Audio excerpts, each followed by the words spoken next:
Hello dear students, this is another question about the PMT 2016. Okay, now we have two wires P and Q. The both wires has the same length, equal length, and these two wires are joined in series. Okay, the voltmeter is connected between end of a Q and the point X on the wire. So we have a sliding contact. We attach a voltmeter across the sliding contact, and the position of the sliding contact is represented by the X. Okay, and the variation of the voltmeter is represented by the following graph. We need to determine the graph which represent the variation in the potential as we move the sliding contact across the wire. Okay, so let's assume that the wire Q has the twice the area. So it is given that wire Q has the twice the area and the twice the resistivity as compared to P. Suppose the resistance of P wire is equal to rho L over A, and the resistance of Q wire then equal to, as you know that the Q wire has double the resistance, so resistivity of the Q wire is double 2 rho, and the area of the Q wire is also double 2A. So these two will be cancelled, so we are left with the rho L over A. So it means if we compare equation 1 and 2, so it means the RPP is equal to RQ, because if RQ has double resistivity and double area, see these two will be cancelled, so we are left with the same. So the resistance of P and Q are the same.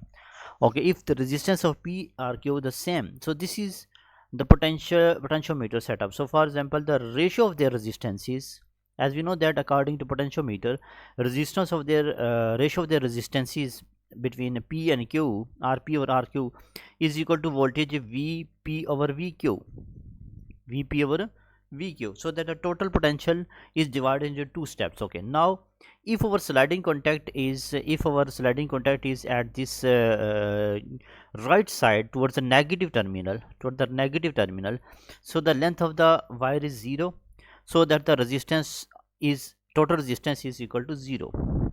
So it means our graph would be at the 0 point, 0 volt. It shows the 0 voltage. Now if we move this sliding contact toward the left side, toward the positive terminal, away from the negative, so the length increases. So as long as length increases, so the resistance of this portion increases. So it means the voltage is divided into different portions. So it means if we move this sliding contact until it has the P point, so that at the P point the resistance is capital R. So when length is L, so the resistance is capital R. So it means the resistance is equally divided. So resistance increases linearly. Basically, the graph shows the resistance must increase basically.